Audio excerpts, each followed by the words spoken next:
Hi, welcome to KiwaniTalk. We're a public information program put together by the people from the Dearborn Kiwanis Club, usually with assistance from the fine folks at WDHS TV at Dearborn High School, my alma mater.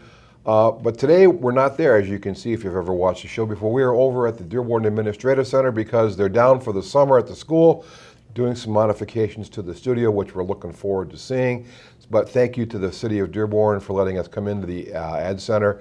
But today we're talking about a continuation, I suppose, in a way of education for people with special disabilities, needs, things like that. And to talk about that, and in particular the program from the place called the ARC Dearborn, we have Kevin Schwartz, who is the program director. Kevin, welcome to the program. Thank you, Gary. I appreciate it. Well, you know, we will get into the show. Let's talk a little bit about Kevin. Where did you grow up? I grew up in the Garden City, Westland area. I went to school at Wayne Memorial, graduated '83, spent time just figuring out what I want to be. Ended up in the military. I was in the U.S. Navy from '88 through '95. I loved it. I was going to be a lifer, but I had an accident happen, and it caused me where I had to have my spine fused. So I left the Navy on good terms and with VA benefits, went to school, got an education at Schoolcraft Madonna, and got my social work degree. So I became a licensed social worker, started working at a agency called Community Living Services in Wayne, where I was able to work with people with developmental and intellectual disabilities, and I've been doing it ever since. Something about social work that people get drawn to it for different reasons. What was the reason that you were drawn to the social work area? Two reasons mainly. One, I love people, and I've always been a good communicator. I just enjoy being around people, talking to people, and I also have a special needs son. And all the time that he was in school and going through the special ed program, I met some of the greatest people in the world, people that work with special needs. They just are a breed of their own, and they're just so great, and I just wanted to be a part of that group. So I figured social work was a pretty broad spectrum, and I'd be able to kind of practice my license, whichever field and population I wanted, but I've stayed with the special needs, and I really enjoy it. What's the definition of a person who has special needs?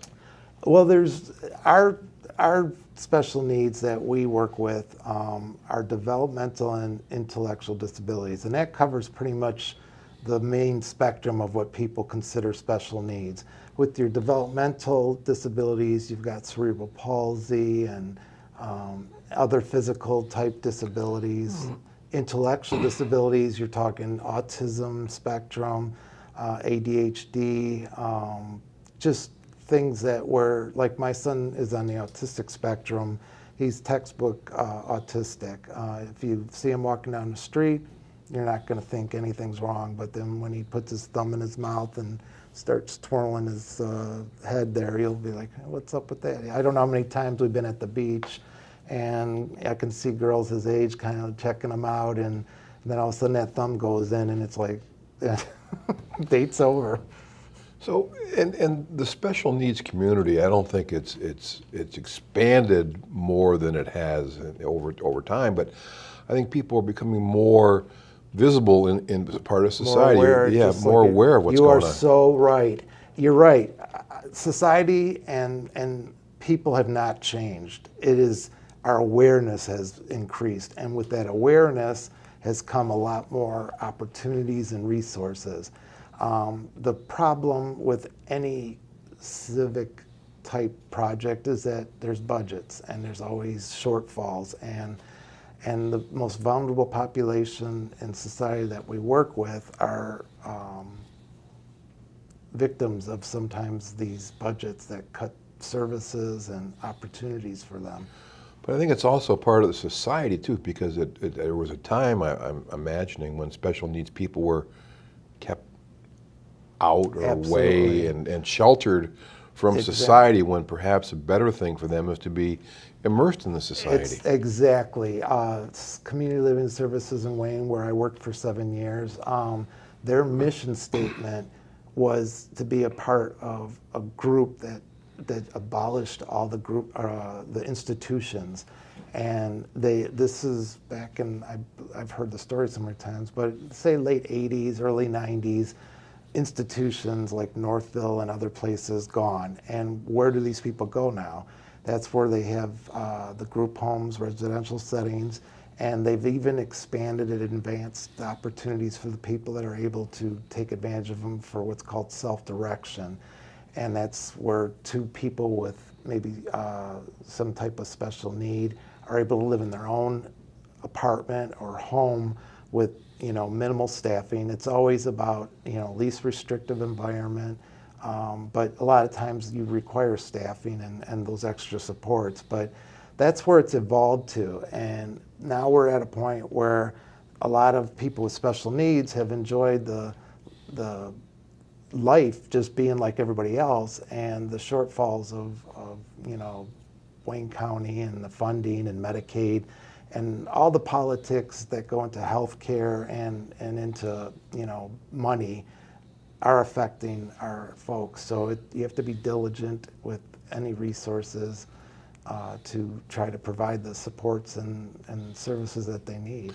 And I think the name of your prior organization, Community Living Services, you're getting those special needs people to live among the community rather than being isolated from the community. Precisely. And do you find in your experience with special needs people that as more and more special needs people become part of the community, there's less and less fear or more acceptance of them? Yeah, I would say that we're in a time now where society is changing in all different areas. I mean, the Me Too movement, you've got Black Lives Matter, things that have always been a dark place for society has changed, and people with special needs is no different.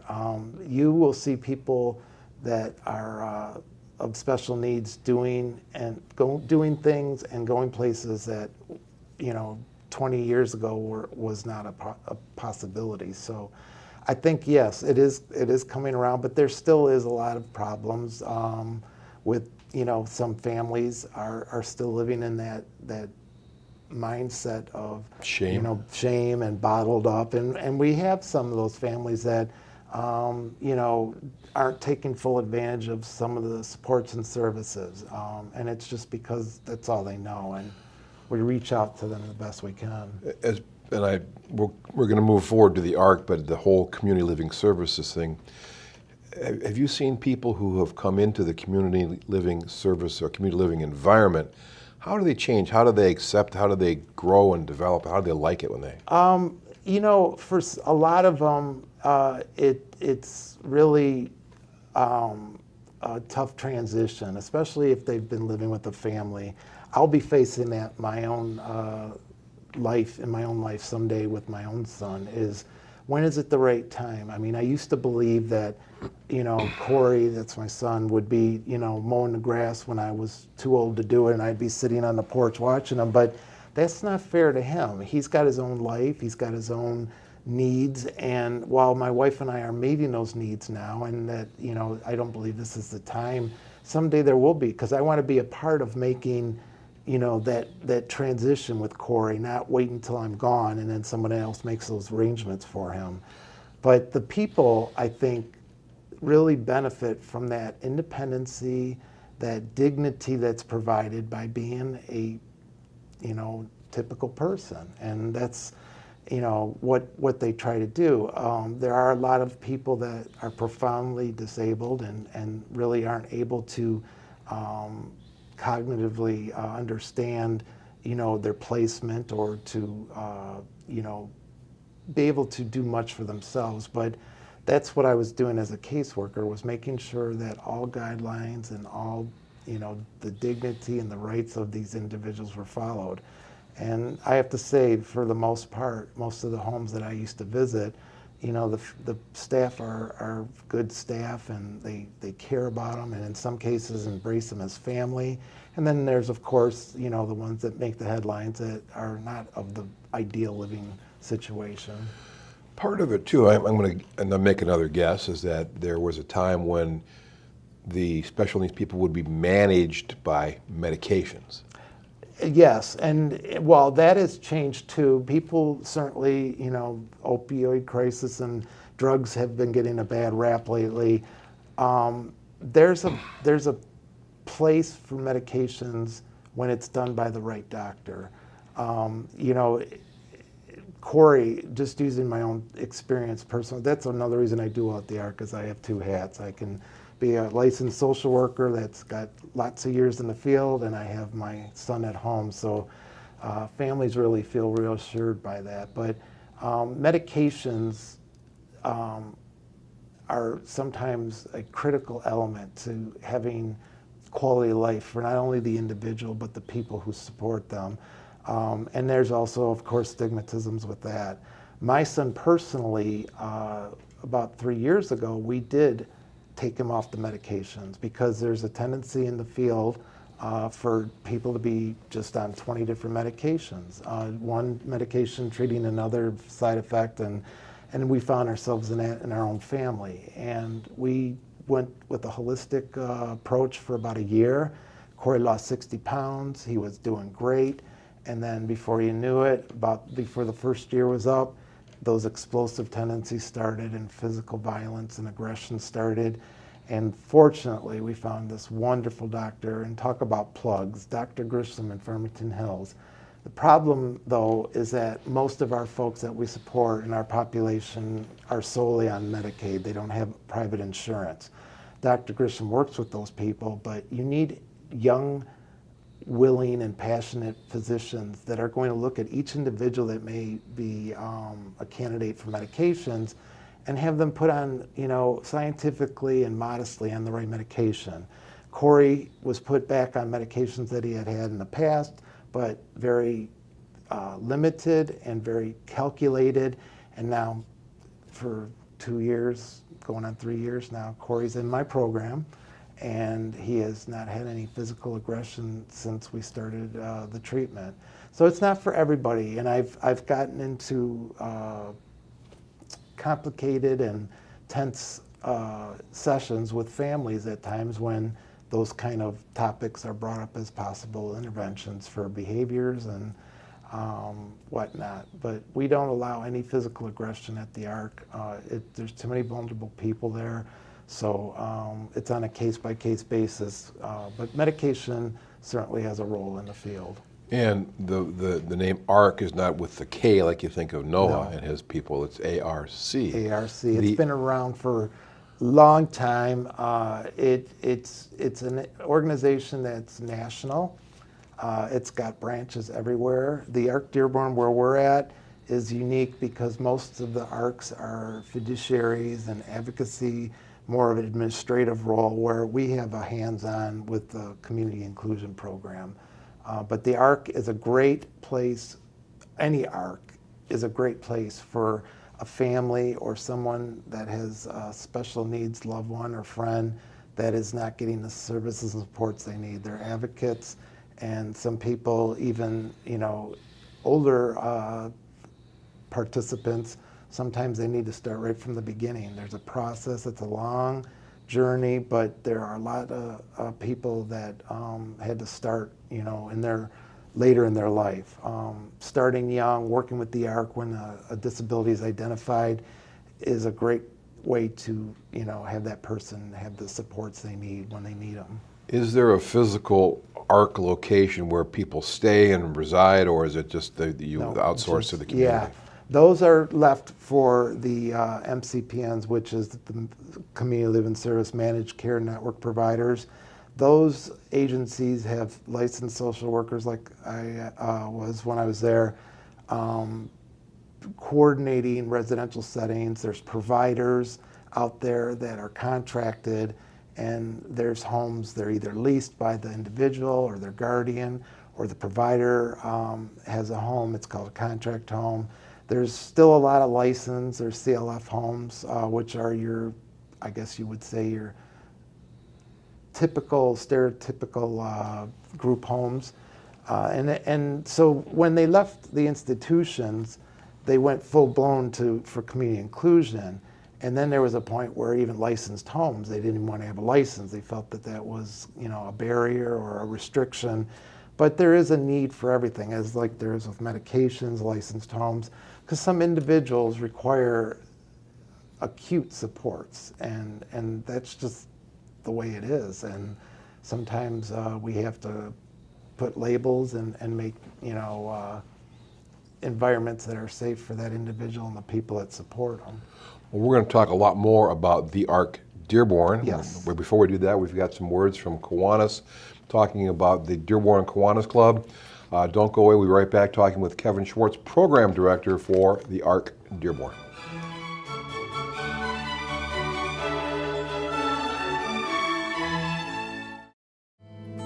Who is a kid? Well, that's a kid. And another. Look, a gaggle of them. Or is it a herd? Litter? Pride. But what about her? Tell her she's not a kid. Or him. So how do we tell who is a kid? Height? Age, maybe. But some of us have to grow up faster than others. A kid. A kid. A kid wants to make the world better. And one day, he just might. Is a kid fearless? Vulnerable? Strong? Nervous? Yes. Yes. Yes. Yes. Kiwanis is 600,000 kids at heart doing all the little and big things it takes to help children around the world. Because kids need Kiwanis. All of them.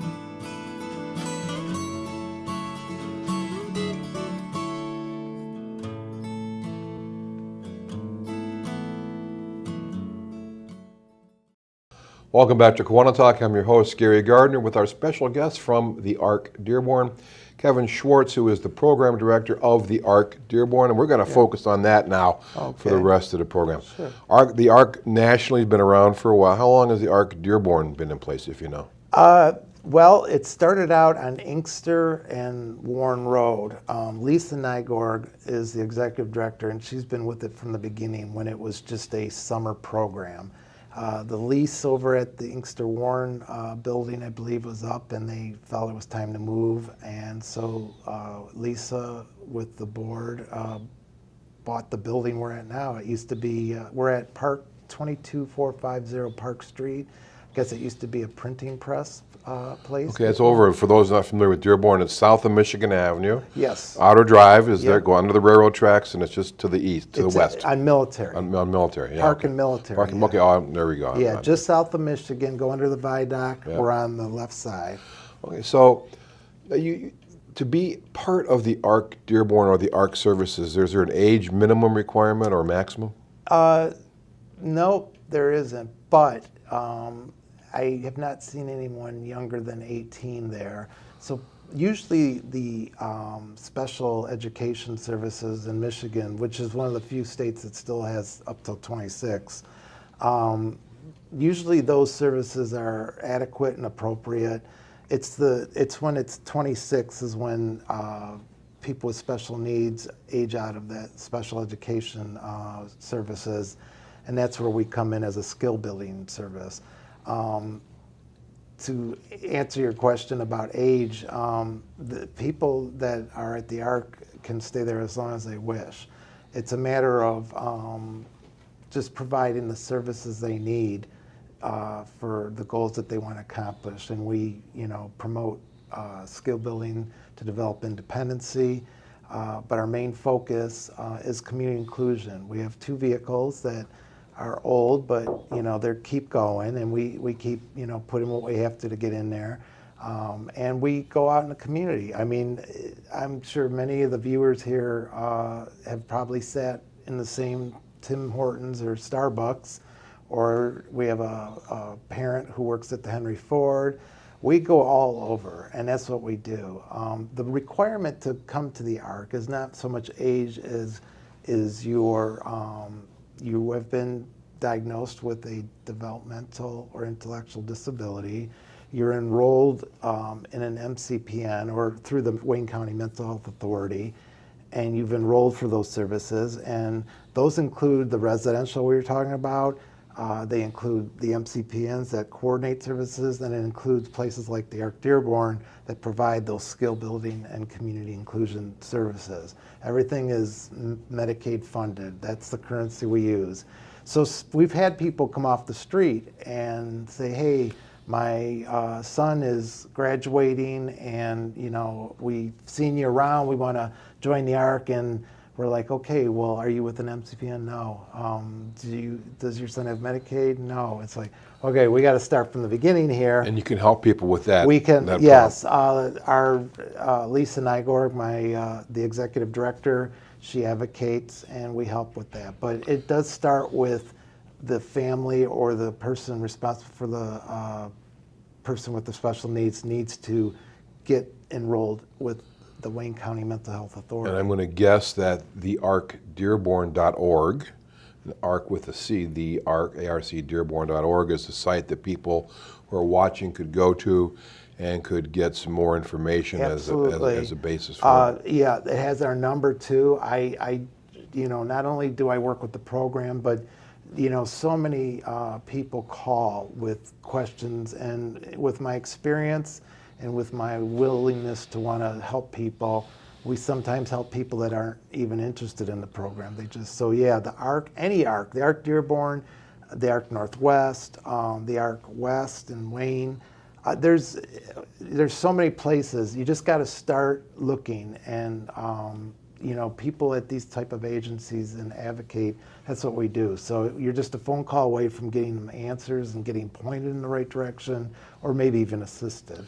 Now, and there's a phone number too. Is that the 313-562-1787? That's correct. That's our number for the program. People that call that number will be, either looking for a skill building program, or if they have questions about people that, services for people with special needs, somebody that answers is going to be able to give them some answers. Now, you mentioned a large part of your funding comes from the county, but there are also some independent fundraising that the ARC does. Correct. My boss, Lisa, is a wizard at fundraising. She takes two nickels and makes a quarter by rubbing them together. She does that well. And our biggest fundraiser is in May. We have a silent auction, and we send out flyers to all our participants, families, and members of the ARC. And then we have a golf outing coming up in September. I should have brought a flyer, but it's coming up. I will pass it on to the Kiwanis. And it'll be on the website. Yes, so if people are interested, you can go to Absolutely. the arcdearborn.org, and that information will be there. Absolutely. If you're a golfer and you want to help people with special needs, the ARC Dearborn's golfing outing in September is a great way to have fun and do something good for someone. So currently, how many people does the ARC Dearborn service? We do it we are small compared to most skill building programs.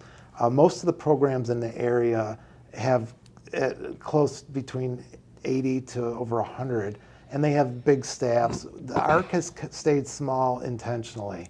There's an intimacy that people that are looking for a skill building program, it sells itself when I'm touring them around the building. We have about 43 people right now, and that's because we've had a real influx of graduates from the schools around the area. So we don't put a cap number on, but I don't see us going higher than 50 people, but I don't ever see us turning anybody away that would be a good fit for our program. So keeping it that small makes those fundraisers and other things we do really count, and we can do wonderful things with donations. And we have people in our program from group homes, from families, and so people that don't have the means to participate in activities that we do. We get donations to our fundraisers, and we make accounts for them so they can go out and do things and not have to worry about it. And again, if you're interested in donating, you can go to the arcdearborn.org. Absolutely. And that'll be part of that. So you said people are graduating, that you're graduating from high schools coming into the program. Right. Well, special need programs. Special need in programs. the districts. And you have people coming in from all walks. I imagine you sometimes get situations where parents have been bringing a child up, or one parent, and sadly that parent would pass, and now that child, a special needs person, is on his own. How do you deal with that? That's called, in the ARC world, it's called After I'm Gone. They actually have programs that help families plan for those things. That's what I was saying before, that I want to be a part of Corey's transition someday. There are programs for everything, but that's one of the most important, because you do have to think about that. And we have families where the parents are really older, and it's not realistic at all the time for all families to expect siblings and other people to fill the shoes of mom and dad after all those years. So After I'm Gone program at the ARC, and it's a great way to get knowledge and understand the things you can do while you're still here to make sure that when you are gone, that the things that you would have wanted for your loved one are going to be put into effect.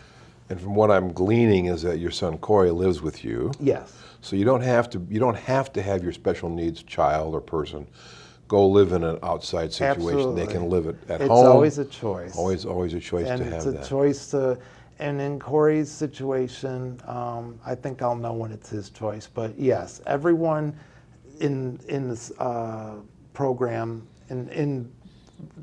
enrolled in Wayne County Mental Health Authority, they should always have whatever choices they want to where they live, where they go, and who they are, and be who they are. That's the program. That's what it's supposed to do.